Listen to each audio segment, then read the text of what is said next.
Salut à tous, donc je vous retrouve aujourd'hui pour cette première vidéo de la série où on va parler beaucoup de vignes avec Wally de la pépinière Atmosphère que vous connaissez du coup déjà normalement. Et donc aujourd'hui la première on va parler de ces cépages interdits, pourquoi, alors là je peux pas détailler parce que ça a l'air assez complexe mais il va vous dire vraiment en détail c'est quoi ces cépages interdits, pourquoi ils sont interdits, d'où ils viennent et qu'est-ce que c'est exactement. Donc à partir de là, Wally, je te laisse. C'est à moi. Je te laisse lancer ton truc, vas-y. Ok, les vignes interdites, on en parle beaucoup, mais ça vient d'où exactement? En fait, dans le 19e siècle et même avant, dans nos campagnes profondes en France, les paysans ils ont fait des hybridations, des mélanges des pieds américains et européens pour avoir des vignes qui étaient fidèles à la bouture, qui étaient faciles à propager, à multiplier et qui produisaient énormément. T'as une année plus ou moins pour ça? Ouais, 1800, il part de 1885, 1875 où il y avait vraiment... Après le phylloxéra du coup. Ouais, quelques où il y avait, années après. Ouais, où il y avait vraiment une rehausse de recherche de hybridation. Et donc ces pieds étaient de 1 résistants à la phylloxéra, étaient fidèles à la bouture, donc on pourrait juste prendre un bout de bois et le foutre dans la terre et ça donnait un nouveau pied de vigne. Après un Baco noir par exemple qui fait partie des cépages interdits, produit un Baco noir adulte produit 300 grappes par pied, c'est gigantesque. Et donc qu'est-ce qui arrive grâce à ces hybridations, certaines variétés comme le Jacquez, Othello, Isabelle, Framboise, Noah et Baco noir sont les meilleurs exemples, et l'Oberlin sont des variétés qui généraient une surproduction. Donc, en même temps... Trop intéressant, voilà. Et donc, en même temps, fin 19e, surtout début 20e siècle, et l'année en fait spécifique, c'est 1935, il y a une interdiction sur ces cépages.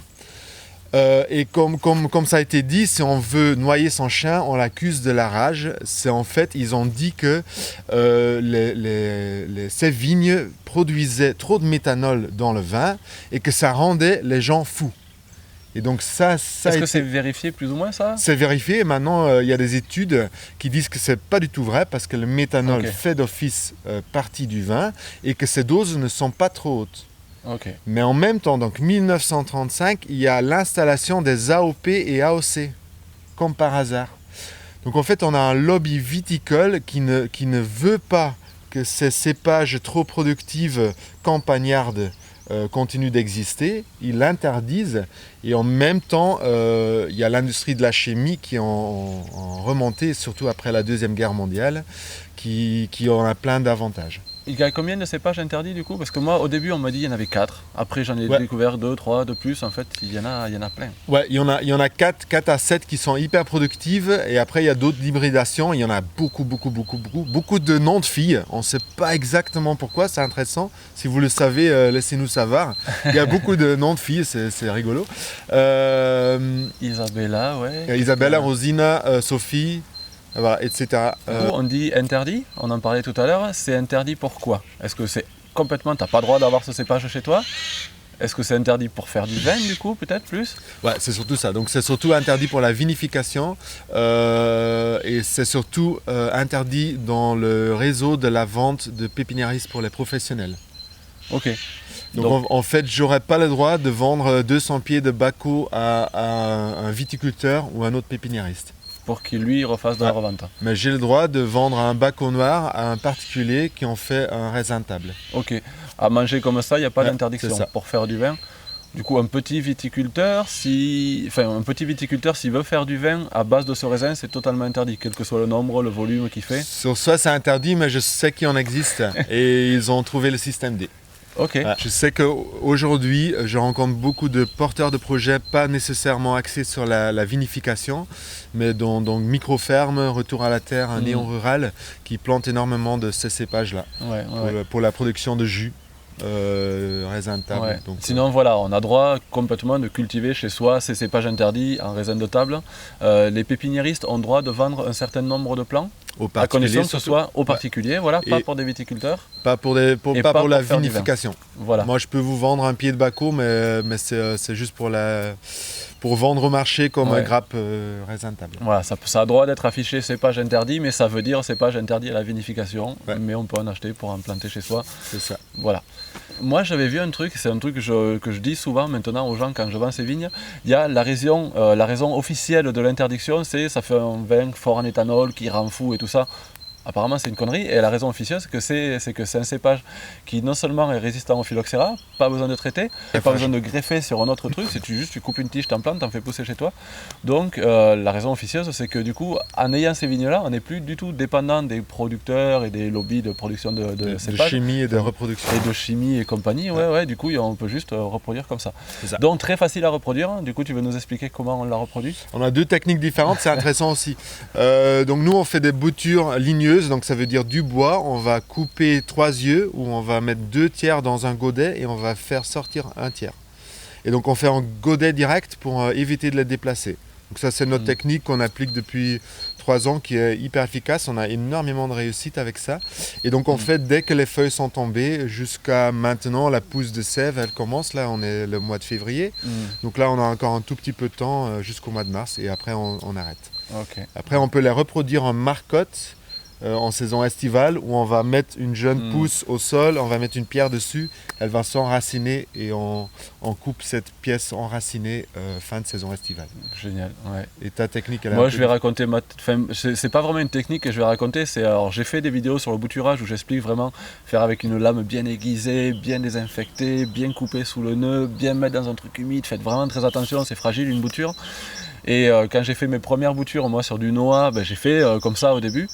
Et puis une année j'ai eu moins le temps, j'avais pris un peu moins soin, puis ça a poussé, puis j'ai testé vraiment la limite de jusqu'à quand il faut vraiment faire attention. Et puis là maintenant mes boutures, c'est moi je fais pas 3 yeux, je fais 2 yeux. Je coupe un tronçon avec 2 yeux, un œil enterré, un œil en haut. L'œil enterré il fait des racines, l'œil en haut il va faire des tiges. Et au début je faisais vraiment dans des bacs, dans des pots, et maintenant je coupe mes tiges, quand je taille mes vignes, je coupe des tiges. Je fais des tronçons de 2 yeux, 2 yeux, 2 yeux, tout ça en fagot dans un récipient, donc je fais dans des seaux, dans des bacs remplis de terreau, je mets tout ça ensemble. J'ai pas besoin de calculer l'espacement, l'humidité, on met tout ça ensemble. Et puis au printemps, quand ça commence à faire des pousses, là je sépare tout ça, je mets en pot. Il y en a certaines qui n'ont pas pris, c'est pour ça que je mets tout et je mets pas en pot au début en me disant je vais gaspiller un pot pour certaines qui peut-être vont pas prendre. Je mets tout ensemble et puis dès que ça fait des pousses, là je les sépare, je les mets en pot et voilà. Et c'est vraiment, on pourrait aussi se dire, moi je fais ça pour le petit fruit, on taille quand on fait sur place, quand on fait la taille sur les vignes, et puis vous voyez où vous voulez planter vos vignes, et puis les morceaux vous les plantez directement en place. Exact, voilà. le geste professionnel. Ouais. Voilà. Et ouais, c'est vraiment très très simple à bouturer, donc voilà. En fait, on a des brutus qui propagent les végétales. C'est ça. Avec la vigne, ces vignes-là, on peut être un peu brut, même maladroit. On pourrait le faire avec des enfants. C'est vraiment la bouture comme les ribes, les cassis, groseilles, saules et la vigne. On pourrait le faire avec des enfants à l'école, donc c'est génial. Ouais, c'est un conseil moi, que je dis, c'est si vous ne savez pas faire de bouture, apprenez sur du sol, apprenez sur de la vigne, apprenez sur du cassis, groseille. C'est ça. Tu peux pas rater. À partir de là, tu sais que tu es bon en bouture, vu que tu ne peux pas rater. Et à partir de là, tu peux bouturer d'autres choses. C'est comme commencer son potager avec une courgette. Bon, super. Écoute, merci beaucoup pour tout ça. C'est une très bonne entrée en matière. Voilà, on est déjà au bout. Yes. On va se retrouver très très bientôt, là, dans quelques jours, pour une nouvelle vidéo où on va parler plus du principe de guilde, avec quoi on peut associer la vigne et compagnie. Donc plein de choses super intéressantes qui vont arriver. Merci beaucoup pour tout ça. Avec plaisir. Merci beaucoup d'avoir suivi jusque là. Donc si ça vous a plu, abonnez-vous, partagez la vidéo. Abonnez-vous à la chaîne de Wally aussi. J'allais dire, il n'y a pas beaucoup de vidéos, il y en a quand même pas mal sur tout ce qui est pépinière, forêt fruitière, association de plantes, vraiment plein de choses super intéressantes. Donc allez voir sa chaîne. Et puis si ça vous plaît, moi vous pouvez me soutenir toujours sur la plateforme Tipeee. Donc merci à tous qui me soutenaient déjà, c'est grâce à vous que je peux faire tout ça. Et puis pour tous les autres, on vous dit on vous dit à très bientôt pour plein de super vidéos. Ciao. Salut.